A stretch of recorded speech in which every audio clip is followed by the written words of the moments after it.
গল্প উমা। রাত প্রায় 9টা। আজ কৃষ্ণপদর জ্বরটা বেশ বেড়েছে।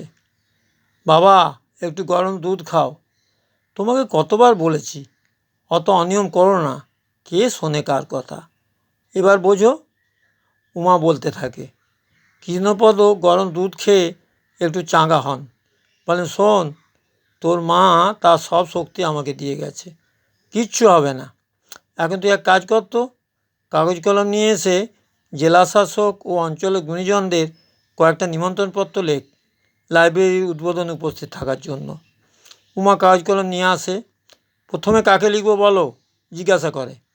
জেলা শাসক মশাইকে লেখ। বাংলাতে না ইংরেজিতে? ইংরেজিতেই লেখ। বলো, লেখ to the honourable district magistrate. তারপর বলো, লেখ dear sir, we inform you that our library will be opened on 30th April 2025. So we invite you to attend in the opening ceremony of our library as chief guest. Thanking you, yours faithfully. কি হয়েছে? হ্যাঁ বাবা, হয়েছে।